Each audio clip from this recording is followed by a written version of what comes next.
le bon pasteur, connaît ses brebis, et ses brebis le connaissent. Pour elles, il a donné sa vie. Alléluia, Alléluia, Alléluia, Alléluia, Alléluia, Alléluia, Alléluia, Amen.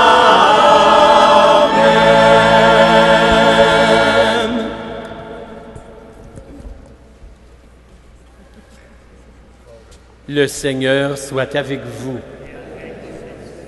Évangile de Jésus-Christ selon saint Marc. Après leur première mission, les apôtres se réunissent auprès de Jésus et lui rapportent tout ce qu'ils ont fait et enseigné.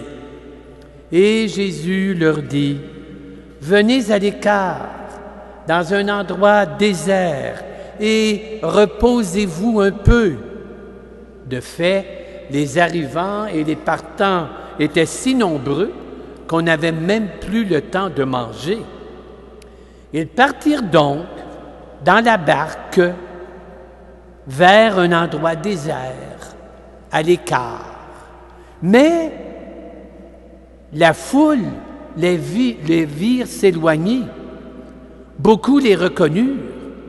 Alors, à pied de toutes les villes, ils coururent là-bas et arrivèrent avant eux, de sorte que, en débarquant, Jésus vit une foule immense.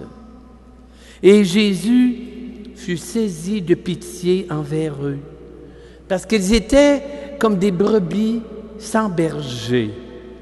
Et alors, Jésus se mit à les instruire longuement.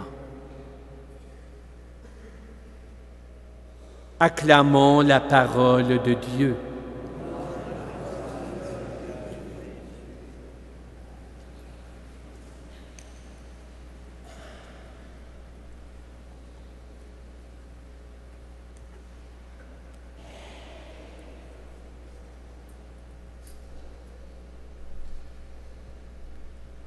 Mes amis, êtes-vous en réseau? Êtes-vous en réseau? J'espère que vous êtes en réseau. T'es-tu en réseau, toi? Avec Belle?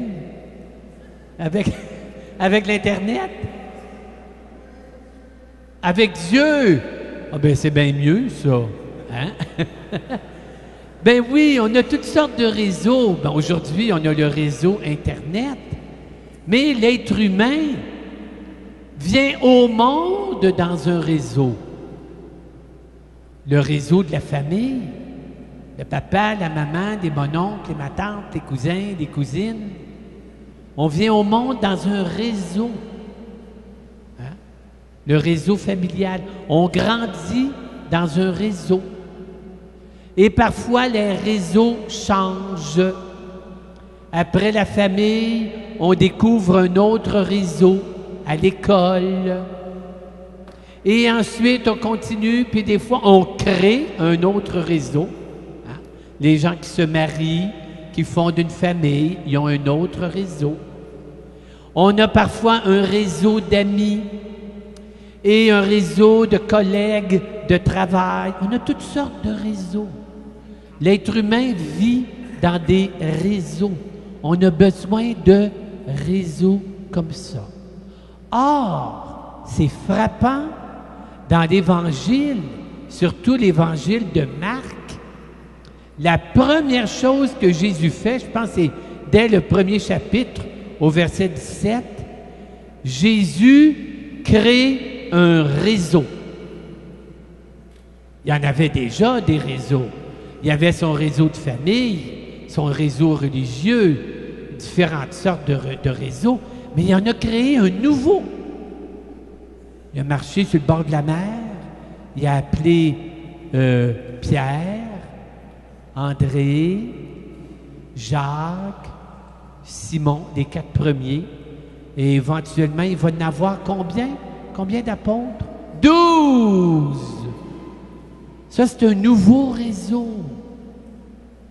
Et plus tard, le réseau de Jésus, on va l'appeler l'Église. Ce n'est pas un réseau fondé sur le sang, sur la race. Ce n'est pas fondé sur le pouvoir. Ce n'est pas fondé sur le travail. C'est fondé sur une même confiance en Dieu, le Père, qui nous unit. C'est fondé dans un même accueil de l'Esprit de Jésus qui nous habite. C'est fondé sur un même désir de prolonger la présence de Jésus.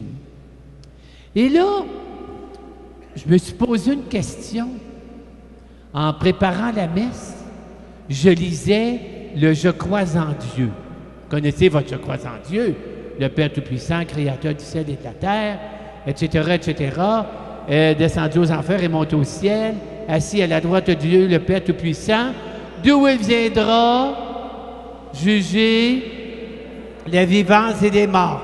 Et ensuite, on continue, je crois en l'Église. Bien, c'est-tu l'Église tout de suite? En tout cas, on dit, je crois en l'Église. Et là, je me suis posé la question, pourquoi on dit, je crois en l'Église? On n'a pas besoin de croire en l'Église, on la voit. Tu sais, c'est un peu comme si je disais, je crois en Bombardier. Bien, je ne crois pas en Bombardier, je le vois à Bombardier, les usines Bombardier. Je ne dis pas que je crois dans Ford ou dans General Motors, je vois les usines, je vois les bâtisses. Voyons donc, tu ne crois pas dans des affaires que tu vois. Mais attention, c'est un peu comme Jésus. Il y a bien du monde qui voyait Jésus et qui pourtant ne croyait pas en Jésus. Ça veut dire que croire en l'Église, c'est pas rien que voir à l'extérieur. Croire en l'Église, c'est comprendre le mystère de l'Église. C'est comprendre qu'il y a quelque chose en dedans, plus que les bâtisses, que les structures, que tout ce que vous voudrez, là, hein? Il y a quelque chose en dedans. Mais c'est un petit peu comme pour comprendre le mystère de l'Église. Bon, ça vaut ce que ça vaut, hein? C'est comme... Faut pas que je bouge trop. Vous voyez? Est-ce que vous voyez ce que c'est? Peut-être que les gens le voient sur des écrans. Vous voyez, c'est une portée musicale. Vous voyez? Hein? Des notes de musique. Est-ce que vous trouvez ça beau? Ben, vous trouvez ça beau. La musique sur une feuille de papier, tu sais. Quand est-ce que la musique est vraiment belle? Ben, la musique devient vraie, non pas sur une feuille de papier, mais quand elle résonne dans nos oreilles. Ben, ah.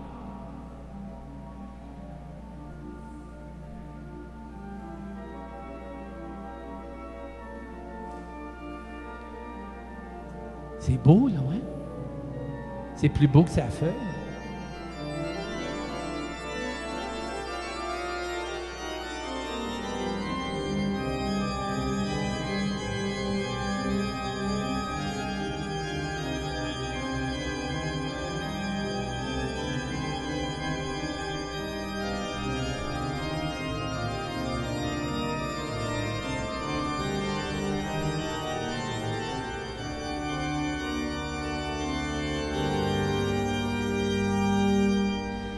Là, c'est beau. Avez-vous trouvé ça beau?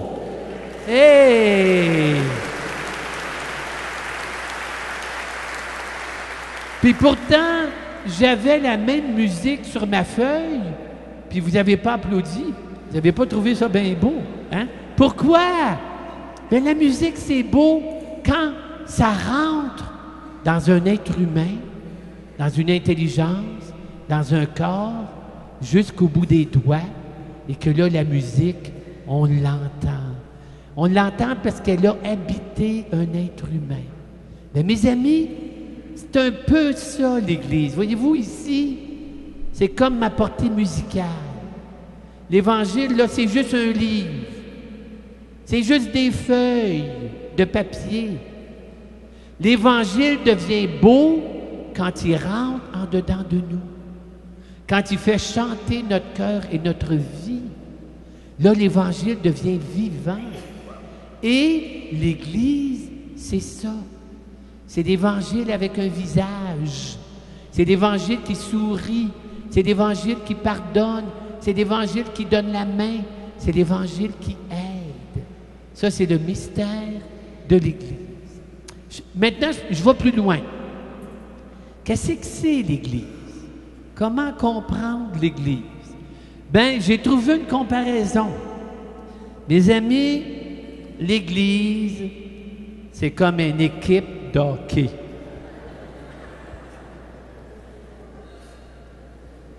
Qu'est-ce que ça prend pour faire une équipe de hockey? Ça prend des joueurs. Non? C'est ça que tu voulais dire? Qu'est-ce que tu voulais dire? Un Colisée. Pour moi, tu viens de Québec, toi, hein? T'attends ton Colisée, hein? Oui. Ben oui. Mais... Moi, c'est le meilleur la bombe, va être content. Mais attention, mon jeune. Moi, j'ai joué au hockey durant toutes mes études. On n'avait pas de Colisée. On avait une patinoire à l'extérieur. C'est vrai, ça prend de la glace. Mais ça prend des joueurs. Et supposons l'équipe des Canadiens. Bon, moi, je viens de Montréal. Je prends pour les Canadiens. Je peux pas prendre pour les Nordiques. Ils n'existent pas encore. Excepté dans la tête du maire Labombe, si tu veux que je te dise. Hein? OK. Alors, ben pensez-y, là. Moi, je peux pas décider, tiens, je vais aller jouer pour les Canadiens de Montréal. Wow, ça marche pas de même. Pour jouer pour le Canadien de Montréal, tu es choisi, tu es appelé. Mais mes amis, pour faire partie de l'équipe de Jésus-Christ, on est appelé, on est choisi. Chacune de nous ici ce soir, on a été choisi, appelé pour être dans l'équipe de Jésus-Christ. Je continue. Les équipes de hockey aujourd'hui, avez-vous remarqué, ça vient de partout. Hein, moi, je ne le suis pas trop le hockey, mais je sais qu'il y a bien des échanges. Je pense pour le Canadien, il y a des Russes, il y a des Tchèques, il y a des Norvégiens, il y a des Américains, il y a des Québécois, il y a du monde de partout. Bien, l'Église, c'est une équipe qui est faite avec du monde de partout, à travers le monde. On appelle ça catholique. Catholique, ça voulait dire, à l'origine, c'est un mot grec, qui voulait dire universel. L'Église est pour tout le monde. Même ce soir, ici, dans la basilique, hein, il y a des Québécois, des francophones, des anglophones. Est-ce qu'il y a des gens des Premières Nations, des Atikamekw, des Montagnais, Kwe, les Montagnais, les Atikamekw? Il y a peut-être, je ne sais pas moi, des Philippinos, des Haïtiens. Même ici, ce soir, on est catholique. On est universel. Deuxièmement, une équipe de hockey doit être unie. On travaille ensemble. On n'essaie pas de jouer à la vedette. Il n'y a rien de pire pour une équipe de hockey que des joueurs qui jouent à la vedette, puis ils ne s'occupent pas des autres, puis qui... C'est désastreux. On est unis. Troisièmement, une équipe de hockey, il faut qu'il y ait de l'énergie, il faut qu'il y ait de la vigueur, pas rien que physique, il faut qu'il y ait comme une vigueur mentale, il faut qu'il soit motivé pour gagner. Pas vrai, il faut qu'ils soient motivés. S'ils ne sont pas motivés, ils ne gagneront pas. Mais dans l'Église, on a une vigueur, on a une énergie, l'énergie de Dieu qui s'appelle l'Esprit Saint. Et quelqu'un qui est rempli de l'Esprit Saint, on dit qu'il est un saint ou une sainte. C'est pour ça que l'Église est appelée sainte. Voyez-vous? Ensuite, pour jouer au hockey, il faut que tu acceptes les règlements du hockey. Tu sais, imagine-toi le gardien de but qui passerait son temps à faire des montées puis il laisserait les buts vides. On dit, c'est pas de même que ça marche. Ou les défenses qui voudraient jouer à l'avant, puis les avants qui voudraient rester à la défense, ça marche plus, là, pantoute. On ressemblerait aux Canadiens de l'année passée, tu sais, ça ferait dur pas mal. Hein? Non! On joue la partie de hockey que c'est pas toi qui l'as inventée. Tu joues la partie qui est là. Dans l'Église, c'est pareil. C'est pas nous autres qui inventons les règlements, puis pourquoi on joue, puis comment on joue. C'est Jésus-Christ qui l'a inventé. Et Jésus-Christ l'a montré aux 12 apôtres. On joue la game des 12 apôtres. C'est pour ça qu'on dit que l'Église est apostolique. Hein? Puis là, vous ne voyez pas mes patins, mais si vous les voyiez de près, tu verrais qu'ils sont bien vieux. Il y a de la rouille après. Oui, je comprends. C'est les patins de Saint-Pierre. Hein? On joue avec les patins de Saint-Pierre. On joue la même partie que Saint-Pierre et les apôtres. Ça, c'est nous, mes amis. On est l'équipe de Jésus-Christ. Une sainte, catholique, apostolique. Et je termine en disant ceci, que je vais me débarrasser de mes Ils sont pesants, ces mots-dits patins-là.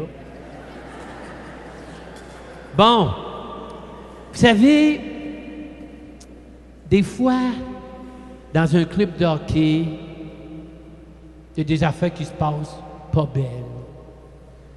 Mais il faut qu'ils se pardonnent. Il faut qu'ils se serrent les coudes. Des fois, l'Église n'est pas toujours belle. Des fois, l'Église, elle nous fait de la peine.